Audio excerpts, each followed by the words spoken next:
Bismillahirrahmanirrahim. Assalamualaikum warahmatullahi wabarakatuh. Waalaikumsalam warahmatullahi wabarakatuh. Innal hamdalillah nahmaduhu wa nusalli wa nusallimu ala rasulihil karim. Asyhadu an la ilaha illallah wa asyhadu anna Muhammadar Rasulullah.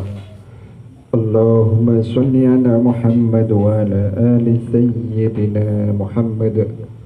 Wa qala Allah ta'ala fi kitabihil karim. A'udzu billahi minasy syaithanir rajim. Ya ayyuhalladzina amanu taqullaha wa qulu qawlan sadida yuslih lakum a'malakum wa yaghfir lakum dzunubakum wa may yuti'illaha wa rasulahu faqad faza fawzan 'azima. Wa qala Rasulullah sallallahu alaihi wasallam anni balighu walau ayat. Au maqala qala Rasulullah sallallahu alaihi wasallam.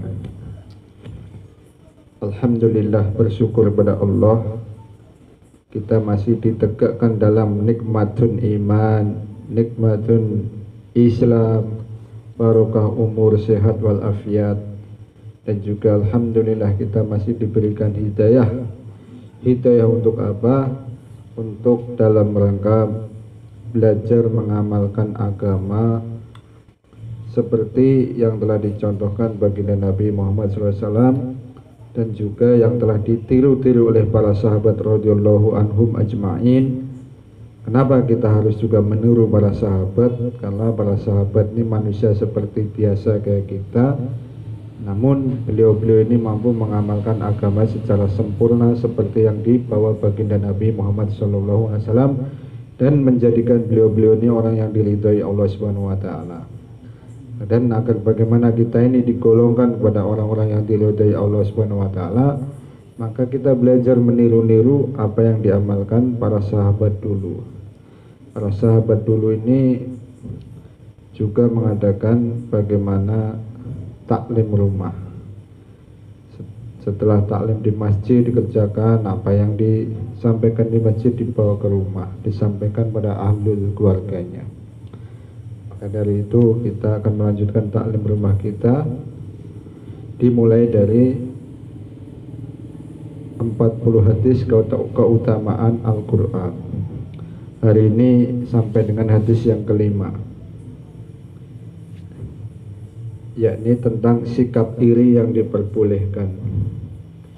Dari Sayyidina Ibnu Umar radhiyallahu anhuma, baginda Rasulullah SAW bersabda, tidak dibenarkan hasad atau iri hati kecuali terhadap dua orang, yaitu seseorang yang dikaruniai Allah Subhanahu wa taala kemampuan membaca Al-Quran, kemudian ia selalu sibuk dengannya siang dan malam.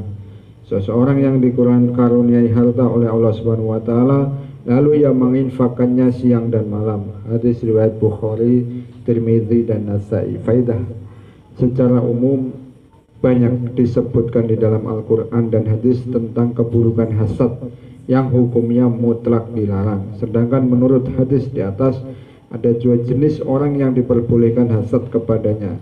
Karena terdapat sungguh banyak riwayat mengenai hadis di atas, maka para ulama menjelaskan maksud hasad dalam hadis ini dengan dua penafsiran. Pertama, hasad dengan makna risik, yang dalam bahasa Arab disebut ghibtah,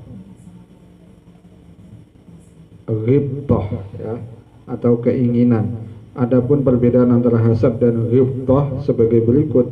Hasad adalah apabila seseorang mengetahui orang lain memiliki suatu nikmat, ia ingin agar nikmat itu hilang dari orang tersebut, baik ia mendapatkannya atau tidak. Sedangkan ghibtah ialah jika seseorang menginginkan suatu nikmat seperti yang dimiliki orang lain tanpa menghendaki nikmat itu hilang dari orang tersebut. Oleh sebab itu, secara ijma' hasad itu haram. Para ulama mengartikan hadis di atas sebagai masalah agama atau mustahab, sangat dianjurkan. Kedua, mungkin juga maksud hadis tersebut adalah peandaian, yaitu seandainya hasad itu diperbolehkan, maka hasad terhadap dua hal itu diperbolehkan. Dan untuk itu kita akan bikin kholaqah Al-Quran, yakni dengan dedek ini baca suratul Fatihah saja ini karena udah malam, sekali saja insyaallah. Bismillahirrahmanirrahim. Alhamdulillahirabbil alamin. Arrahmanirrahim. Maliki yaumiddin. Iyyaka na'budu wa iyyaka nasta'in. Ihdinas siratal mustaqim. Siratal ladzina an'amta 'alaihim ghairil maghdubi 'alaihim waladdallin. Amin. Alhamdulillah, demikian tadi ya, kita meskipun baru mampu suratul Fatihah, besok-besok lain waktu kalau waktunya masih banyak, kita masih diberi umur juga, kita belajar suratul pendek ya, surat-surat pendek ya, khususnya yang hari-hari kita biasa buat sholat, minimal Al-Fatihah ini ya harus belajar terus agar mendekati menuju yang lebih baik, lebih baik karena Al-Fatihah di dalam sholat hukumnya wajib atau termasuk rukun. A'udzu billahi minasyaitonir rajim. Bismillahirrahmanirrahim. Alhamdulillahi rabbil alamin. Ar-Rahmanir Rahim. Maliki yaumiddin. Iyyaka na'budu wa iyyaka nasta'in.